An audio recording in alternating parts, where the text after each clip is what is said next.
Kami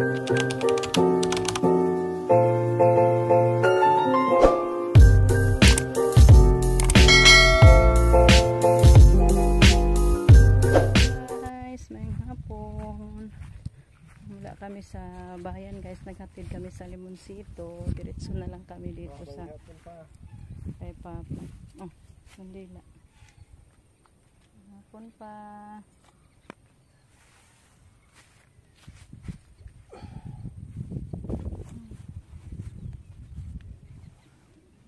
Guys, magtiri kami ng kandila.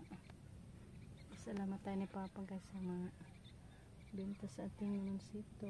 Salamat pa. Alina na po mesi mong Limoncito.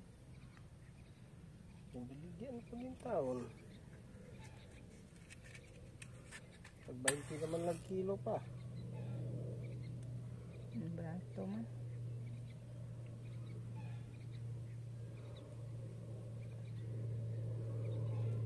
Hello guys, ngayon magluto na tayo ng pang-ulam. Luto ako ng pinirito.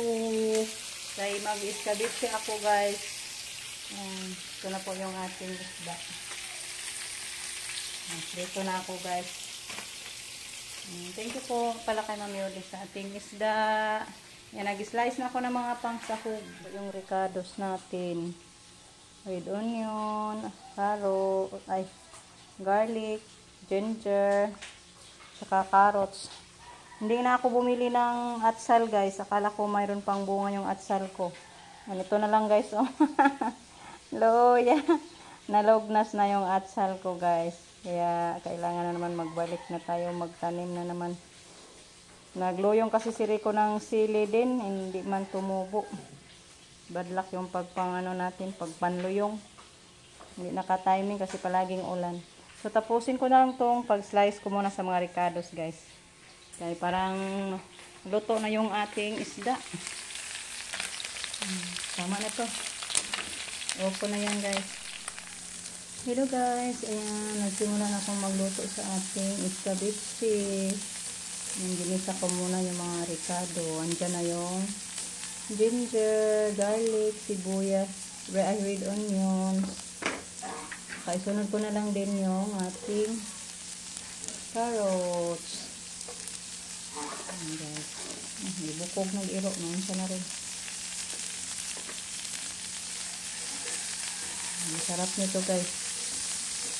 Tanong si Gian. Ito ba daw ako ng iskabitsi kasi ito yung paborito niya guys. Hindi siya nakakain nung nagkasalo-salo si mama kasi may pasok. Tanghali kasi yung kainan. Ayan.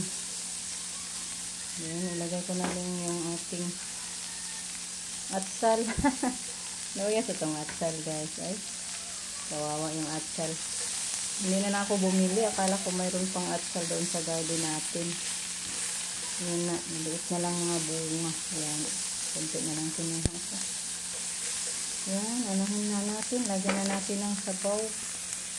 Ayan. Timplahan. Ayan natin ang soy sauce. Kunti. Ayan. Suka. Ayan natin ang suka. Kunti lang kay maasim to talaga na suka guys. Hindi ako nakabili ng suka na tuba. Naubusan din sila iba ng suka na tuba. Ayun lang nabili ni Gian. Ayan, masina natin konti. Tapos ko na siya na lagyan ng asin guys at saka bitsin. Then lagyan na lang natin ng ating ketchup. Pampapula guys.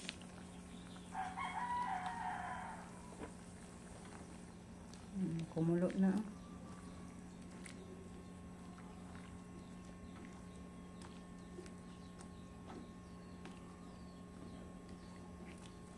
Lagyan natin kunting brown sugar para ano din natin yung lasa ba.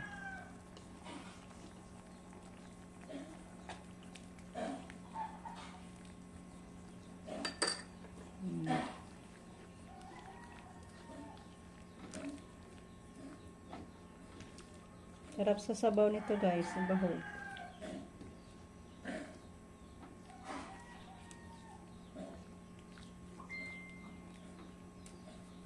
So, pakuluin natin siya bago natin lagyan sa ating harina. Ayan, ito po yung harina ko guys. So, pakuluin muna natin ang maigi bago natin lagyan sa ating harina.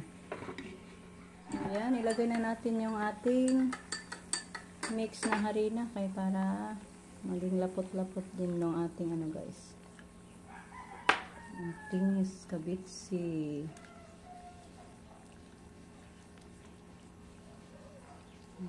See? Pag malaputay na siya guys, pwede na natin ilagay yung ating isda. Hindi lang natin ilagay lahat yung ating ano na harina kaya laputay na siya guys. Ilagay na natin yung ating isda.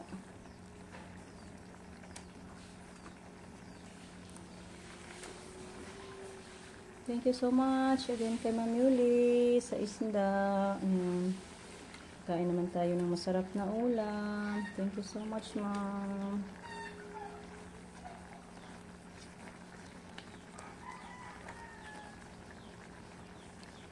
Pakuloyin natin.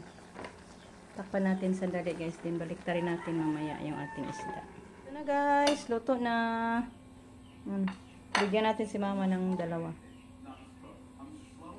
Dry naman eh.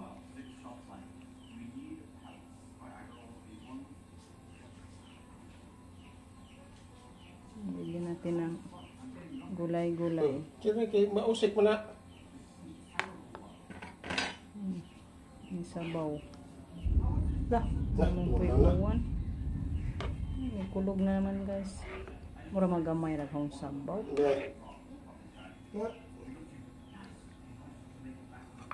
Tag Mama.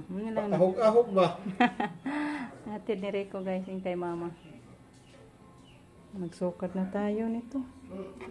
Kaya sarap yung ulam natin guys. Guys, tapos na kami kumain. Lakas sa ulan guys. Super. Hindi nakauwi si Rico. Andon pa sa school niya guys. Ay kulog. Hugas mo na ako guys sa mga kinainan natin. Hugas mo na ako sa pinggan.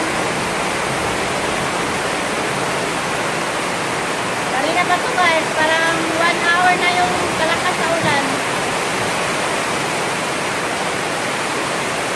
Okay na humintong na para makauwi na si Dito guys. Bigutom na daw siya doon, nag-text na. Malapit na mag-eat. Alas 8. Hindi pala kahaponan doon na stranded.